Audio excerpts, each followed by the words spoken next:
Market में अच्छा खासा एक्शन, मिड कैप में शानदार रिकवरी लोअर लेवल से, और आज फार्मा, ऑटो एंसिलरी, क्या ज़बरदस्त आपको इंडिविजुअल ट्रेड देंगे। बिल्कुल, और मार्केट में कोई दिक्कत नहीं है बिल्कुल भी, चाहे आप इंटरनेशनल क्यूज़ को देखें या डोमेस्टिक क्यूज़ को देखें, कहीं कोई प्रॉब्लम नहीं है। सुबह ही बात कही थी हम लोगों ने कि तमाम सब वहाँ चीज़ें चल रही हैं, उसके बावजूद क्यूज़ ख़राब नहीं है।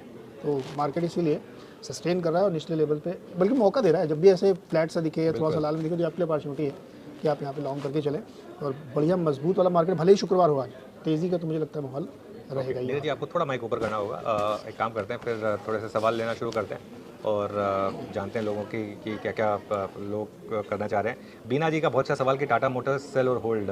देखिए, जो स्टॉक इतना स्ट्रॉन्ग मोमेंटम है उसके सेल के बारे में बिल्कुल मत सोचिए, होल्ड करिए। बस एक चीज़, आज नंबर्स आने हैं और टाटा मोटर्स के नंबर के साथ देखिए, अगर आपने 400 से लिया हुआ है, ये मैं और वीरू लगातार डिस्कस कर रहे थे कि ये मोमेंटम वाला स्टॉक है, एक बार मोमेंटम पकड़ता है तो छूटता नहीं है आसानी से। अगर आपने 400 420 वगैरह से लिया हुआ है ना, तो आज एक चीज़ करके जाइए, नंबर्स पोस्ट मार्केट आएंगे, आज बस जाते जाते ना एक थोड़ी सी दूर की पुट ले लीजिए हेज करने के लिए अपने आप को, ठीक है, जिस जो आप कल सुबह सुबह निकाल सकें। अगर नंबर्स ठीक ठाक आए तो अपने आप को बेसिकली प्रोटेक्ट कर लीजिए कि कल कोई अगर बहुत ही शॉकर नंबर आ गया तो उससे प्रोटेक्ट कर ले। लेकिन जिस तरीके से स्टॉक ने बिहेव किया है, लगता नहीं कि नंबर खराब होंगे, मार्केट कुछ जानता है, तभी इस तरीके का मूव ऑलरेडी स्टॉक दिखा चुका है। बस अब ये है कि यहाँ से और कितनी तेज़ी आ सकती है ये जानना थोड़ा टफ होगा। नंबर्स बहुत अच्छी भी आए तो मुझे लग रहा है कल एक बार प्रॉफिट टेकिंग आ सकती है इसमें। तो या तो आप दो चीज़ें कर सकते हैं, जैसे मैं करेंगे तो आप हेज कर लें, या फिर आप आज प्रॉफिट बुक कर लें थोड़ा सा, और बाकी कल तेज़ी में प्रॉफिट बुक करके एक बार के लिए साइड हो जाएं और लोअर लेवल मिले तब खरीदें। देखिए, अपोलो टायर से क्या शानदार नंबर आए थे, लेकिन नंबर्स के बाद पहले वो गिरा क्योंकि पोजीशनिंग बहुत स्ट्रॉन्ग थी, उसके बाद रैली आई, तो उस तरीके से अप्रोच कर लें। हाँ, आपने अगर 500 के बाद लिया है तो रिस्की बैठ है थोड़ी सी, तब तो मैं कहूँगा कि थोड़ा सा आपको केयरफुल रहना चाहिए फिर, क्योंकि बहुत बड़ी रैली हो चुकी है। मोनिका चावला का सवाल देखिए कितना इंटरेस्टिंग है। I sold my flat which I got inheritance, invested in very high quality stocks via PMS and cut expenses. I invested remaining another portfolio and mirror the same. बाप रे बाप, What can go wrong? सबसे गलत चीज़ तो ये हुई कि आपने फ्लैट बेच के पैसे लगा दिए मार्केट में, इनहेरिटेंस वाला फ्लैट। मोनिका जी, अनलेस आपको ज़रूरत थी, हो सकता है और भी फ्लैट हो सकता है, फिर ठीक है, फिर ठीक है अगर हाँ फिर ठीक है, पुराना घर बेच के लगाया। देखिए, what can go wrong equity में, what can go wrong is कि आपका पैसा डूब सकता है। रियल एस्टेट में आपका पैसा डूबेगा नहीं, वो चलेगा कम स्पीड पर, कभी अच्छा चलेगा, लेकिन पैसा नहीं डूबेगा क्योंकि वो एसेट है, वो हार्ड एसेट है, ठीक है ना। और इक्विटी जो भी है, ऑल सडन डन, ये एक इलेक्ट्रॉनिक एसेट है आपके पास, ठीक है। मतलब ऑब्वियसली आप कंपनी में एक हिस्सेदारी ले रहे हैं हर कंपनी में, लेकिन फिर भी ऑल सडन डन वो एक फाइनेंशियल इन्वेस्टमेंट है, और घर जो है वो आपका एक हार्ड एसेट है। वैसे लोग उल्टा करते हैं, स्टॉक मार्केट से पैसा बना के घर खरीदते हैं, लेकिन लक्ष्मी जी बहुत चलायमान होती है तो उनको रोकने के लिए आप रियल एस्टेट में डालते हैं जहाँ पैसा रुक जाता है। इनका सवाल लेकिन एक दूसरे एंगल से मैं देख रहा हूँ, इन्होंने PMS को मिरर करके अपना भी एक पोर्टफोलियो सेम स्टॉक का बनाया ना, आप मिरर कर दो तो सेम। देखिए, ये बहुत लोग गलती करते हैं। Exactly. और PMS की एक शिकायत भी है कि लोग, चूंकि आप देखते रहते हैं अपना पोर्टफोलियो, तो उतना ही हम भी खरीद लेंगे। ये गलत स्ट्रेटजी है, इससे आपको बहुत रिटर्न नहीं बनेंगे, नंबर 1। और अगर आप गलत पड़े, PMS वाले भी कोई भगवान थोड़ी, वो भी गलत पड़े तो आप बहुत मैसिव लॉस करेंगे। तो ये मत करिए, अगर आप सेम स्टॉक ले रहे हैं फिर उन्हीं को लीजिए ना आप, फिर तो वो और आपसे अच्छा बेटर करेंगे, उनको पता है कब बेचना कब खरीदना है। और क्या, तो ये कई लोग ये कॉपी करते हैं कि जो PMS में वही मैं भी ले लूँ। वैसे भी उसमें ना आपको रोज थोड़ा, हर घंटे में थोड़ा अपडेट आपको पता चल रहा है किस रेट पे बेचा उस PMS वाले ने, ये थोड़ा आपको पता चल रहा है, तो इसके लिए मुझे लगता है ये गलत है, आप सेम मिरर नहीं करना चाहिए आपको। अच्छा, विराज ने बहुत अच्छा सवाल पूछा कि परसिस्टेंट और कोफोज में से कौन सा पिक करूं। देखिए, परसिस्टेंट बेटर है, मैं उसका रीजन बताता हूं। कोफोज में बहुत ज़्यादा प्रमोटर सेलिंग हो रही है, मतलब बेरिंग बेचता ही जा रहा है, 71% से शुरू करके 26% पर आ गया, उसका फ्लोट बहुत बढ़ गया वहाँ पर, और उसके नंबर्स भी इतने कंसिस्टेंट नहीं रहे जितने परसिस्टेंट के रहे हैं। परसिस्टेंट के नंबर्स परसिस्टेंटली अच्छे रहे हैं, तो उसके लिए मेरे ख्याल से तो खैर परसिस्टेंट आपको बेटर है इन दोनों में से। अगर आप पूछेंगे तो दोनों अच्छे हैं, लेकिन परसिस्टेंट बेटर है। लेकिन मैं आपको एक चीज़ बताऊं, इवन दो अनकंफर्टेबल होगा, लेकिन टाटा एलेक्सी उससे भी बेटर है। बहुत महंगा है वो स्टॉक, लेकिन 50 टाइम पर ट्रेड कर रहा है, लेकिन Tata Elxsi in the past 100 time पर भी ट्रेड किया, क्योंकि वो एक कंप्लीटली अलग डोमेन में है। तो LTTS एक और स्टॉक है, तो एक काम करें ना, आप ये 3-4 स्टॉक्स का एक पोर्टफोलियो बना लें, LTTS, कोफोज, परसिस्टेंट, KPIT, इस टाइप के जो स्टॉक्स हैं जो थोड़े से मिड कैप IT से अलग लीग में आते हैं, या तो उनका एक पोर्टफोलियो बना लें, उनमें शिफ्ट कर लें, वो भी ठीक रहेगा। ओके, एम्फेसिस पर 5 साल के मैंने एम्फेसिस बिल्कुल नहीं देखा। अब एम्फेसिस के साथ बस एक रिस्क है कि जो US में बैंकिंग है उसमें सबसे ज़्यादा एक्सपोजर एम्फेसिस का है, और वो एक रिस्क है कि अगर, देखिए, ये एक तरीके की बाइनरी कॉल है, अगर तो वो बैंकिंग क्राइसिस नहीं बढ़ा बहुत ज़्यादा तो एम्फेसिस इतना गिरने के बाद एक बहुत अच्छी वैल्यूएशन पर आ गया, लेकिन अगर बैंकिंग क्राइसिस बढ़ गया तो एम्फेसिस यहाँ से थोड़ा और गिर सकता है। तो ये थोड़ी सी एक, जैसे कहते हैं ना, एक हाई रिस्क बेट है, ये हाई रिस्क हाई रिटर्न बेट है बेसिकली। इसमें मतलब या तो आपका 20% आएगा या 20% जाएगा, मिडवे नहीं होगा इसमें अगले 3-4 महीने में। वो अगले 3-4 महीने में सीधा, मैं कोई 2 साल की बात नहीं कर रहा हूँ, 3-4 महीने में तो 20% स्टॉक चलेगा या 20% गिरेगा। अब मेरे पास वो नहीं है, क्या बोलते हैं उसको क्या बोलते हैं, वो जो क्रिस्टल बॉल से पता चले कि ऊपर जाएगा या नीचे जाएगा।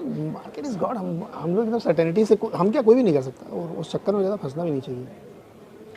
एसबीआई कार्ड में हम लोगों ने कल बहुत डिटेल में बात की थी कि एसबीआई कार्ड में क्या रिस्क है, आगे किस तरह की प्रॉमिसेस थे लेकिन वो हो नहीं पाए, बहुत इंटेंस कंपटीशन है, तो थोड़ा सा अभी संभल कर रही है। और प्लस उनका जो मर्चेंट बैंकिंग वाला इशू अभी भी है, वो एक रिस्क हमेशा बना रहेगा।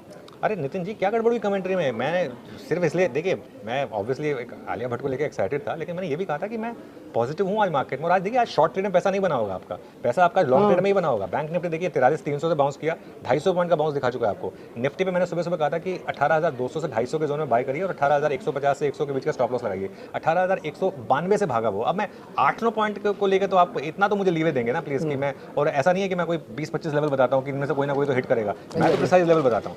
कई लोग हैं जो 20-25 लेवल बता देते हैं कि ये वो, उनमें से कहीं ना कहीं से तो वो बाउंस करेगा, फिर आप कह देंगे देखिए वहाँ से बाउंस कर गया। उसमें कोई मजा थोड़ा ना आता है। मैंने एक पर्टिकुलर लेवल्स बताए थे, वहाँ से एकदम सही बैठी है ट्रेड। कल की मेरी ट्रेड सही नहीं बैठी थी, सुबह सुबह मैंने एक्सेप्ट किया था वो कि कल की मेरी ट्रेड सही नहीं बैठी थी, लेकिन आज तो ट्रेड सही बैठी है सर। आज तो आपको एंजॉय करना चाहिए उस ट्रेड को। बिल्कुल। और ये सब जो बीच बीच में हम लोग ब्रीदर देते हैं आपको, इसलिए क्योंकि बहुत बोझिल ना हो जाए, बहुत एग्जैक्टली। क्योंकि इकोनॉमिक्स, मार्केट, नंबर्स, ये सब सुनते सुनते आप थोड़ी देर में थक जाएंगे, बोर हो जाएंगे। इसलिए वो ब्रीदर के लिए हम लोग ये सब करते हैं। बहुत मेहनत लगती है सब करने भाई, बहुत सोचना पड़ता है एक्चुअली, इतना आसान नहीं। हमारा चीज़ सुबह जो करते हैं, पूरा दिमाग इसी में लगा रहता है कि कहाँ पे ब्रीदर देना है। ये सब इट्स नॉट अ जोक। बिल्कुल बिल्कुल। हंसी मजाक बहुत कठिन काम है मैं यार। तो कह रहा हूँ, मैं तो 20 साल से इस फील्ड में हूँ। मैं जब से आवाज़ में आया हूँ, मैं एकदम से मेरा हैप्पी क्वेश्चन जो है वो इतना बढ़ गया है, हैप्पीनेस क्वेश्चन। कॉमेडी करना बहुत कठिन काम है दोस्त, तो इसलिए दूसरे को उसको हंसाना वैसे ही लीजिए ना आप लोग मस्ती में।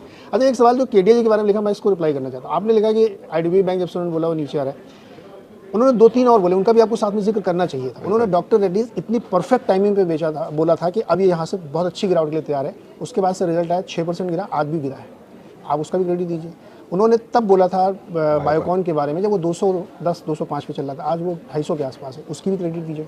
तो Bombay stock exchange, Bombay BSE, हाँ BSE एकदम बोला था कि यहाँ से वो 50% ऊपर जाएगा। आप देखिए अब रिजल्ट के बाद कैसे चल रहा है। तो कहने का मतलब ये कि आप उनकी 10 कॉल में एक जो उनकी नहीं चल रही उसको लेकर के उनकी क्रिटिसाइज करेंगे, ये ठीक नहीं। हमारी भी वैसी हो सकती है, हम लोग 10 बोलते हैं, सुबह से 3, 4, 5 नहीं चल रहे हैं, नोबडी इज गॉड। बट ये सोचिए कि मैं तो अभी सुबह में हम लोग कह रहे देखिए क्या चल रहा है, मैंने जिक्र भी इसीलिए किया था। परफेक्ट कॉल है। डॉक्टर रेड्डीज तो अल्टीमेट कॉल थी, बोलने के अगले दिन से ही 7-8% उड़ गया। और गट्स चाहिए, गट्स चाहिए, तो बड़ी बात बोलने के लिए कि अब बस इसका हो गया, यहाँ से गिरेगा ये। तो केडीए के बहुत सही कॉल थे वो तीनों चारों। अच्छा विनीत जी, थैंक यू सो मच, आपको लूपिंग की कॉल याद रही। देखिए ओवरबॉट आप किस तरीके से मान रहे हैं? अगर आप उसको ओवरबॉट एज ट्रेडिंग मान रहे हैं, अगर आपकी ट्रेडिंग बेटर तो अलग बात है। मेरा व्यू ये है, जो मैंने पिछले साल एक इंडियन होटल्स में एक व्यू लिया था कि ये पोजिशनल लॉन्ग है। अब आप इसको लीजिए और कैरी करते रहिए और पैसा बनेगा, लेकिन बीच बीच में करेक्शन आएगी। लूप में भी बीच बीच में करेक्शन आएंगी, लेकिन अब आपको रिजल्ट डे का लो के स्टॉप के साथ इसको अब अगर आप कैरी करेंगे, अपने फाइनेंशियल एडवाइस जरूर पूछेगा, तो मुझे हैरानी नहीं होगी अगर एक साल में ये स्टॉक 4 डिजिट में आ जाए और हो सकता है 1200-1300 तक भी पहुंच जाए। बहुत ओवरसोल्ड है सर ये काउंटर। एक बात मैं बता दूं आपको, ये कंपनी बहुत अच्छी है। इसने 2004 से लेकर 2014 के बीच में इतना पैसा बनाया जितना किसी फार्मा स्टॉक ने नहीं कमाया, एक्सेप्ट फॉर डिविडेंड, ठीक है ना। तो बहुत पैसा बनाया। एक 6 साल का टफ फेज रहा इसका।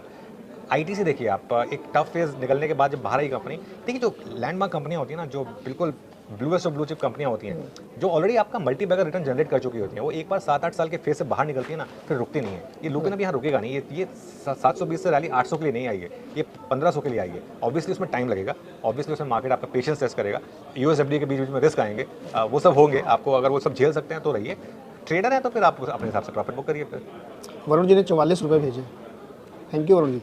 सवाल इनका क्या है, एबिट और गोदरेज इंडस्ट्रीज। सर एबिट तो बहुत ही one of the best company है, तो इसके बारे में मतलब क्या कहा जाए, तो पोर्टफोलियो स्टॉक है, इसमें आप ट्रेडिंग वेडिंग चक्कर पड़िए, जो अगर हम ले रखा है तो रखे नहीं।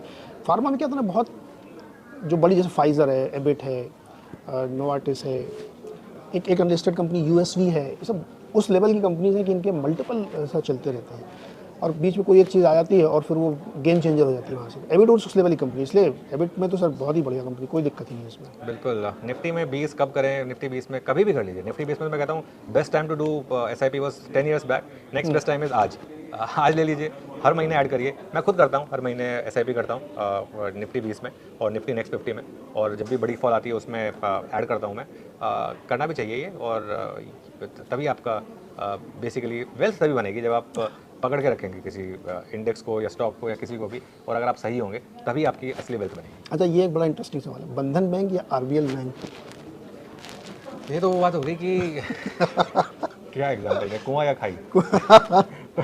तो देखिए दोनों ना ट्रेडिंग स्टॉक्स हैं, बीच बीच में आपको रिटर्न्स देंगे, लेकिन दोनों का आप 5 साल का चार्ट देखिए, कुछ गड़बड़ है दोनों में, और खासतौर से आरबीएल में तो बहुत गड़बड़ है, ठीक है। तो मेरे ख्याल से दोनों पोर्टफोलियो स्टॉक नहीं है सर। लेकिन एक चीज़ है, बंधन बैंक 200 के करीब आके रुक जाता है हर बार और बाइंग आती है वहाँ पर, तो उसको ट्रेडिंग की तरह अप्रोच करें। आरबीएल बैंक में क्या है इशू आरबीएल बैंक को अभी एक वोट ऑफ कॉन्फिडेंस मिला था आरबीआई की तरफ से, जब उनकी जो वो बोर्ड को एक वो एक्सटेंशन मिला था, तो वहाँ एक बॉटम जरूर बना था आरबीएल बैंक में। लेकिन अगेन सर, इशू क्या है ना इन बैंकों में, मुझे पता नहीं कि कल को क्या लेगेसी इशू निकल के आ जाएंगे। ये एक रिस्क रहता है इन बैंकों में। क्लियर ऑफ पेज अवेलेबल है ना, इसलिए मैं इंडसइंड बैंक तक को अवॉइड करता हूँ। मैं बैंकिंग में अपने आप को रिस्ट्रिक्ट रखता हूँ ICICI bank, HDFC bank, Kotak Mahindra bank, state bank of India, bank of Baroda और कुछ हद तक एयू स्मॉल फाइनेंस बैंक। उसके अलावा मैं अवॉइड ही करता हूँ सारे बैंकों को।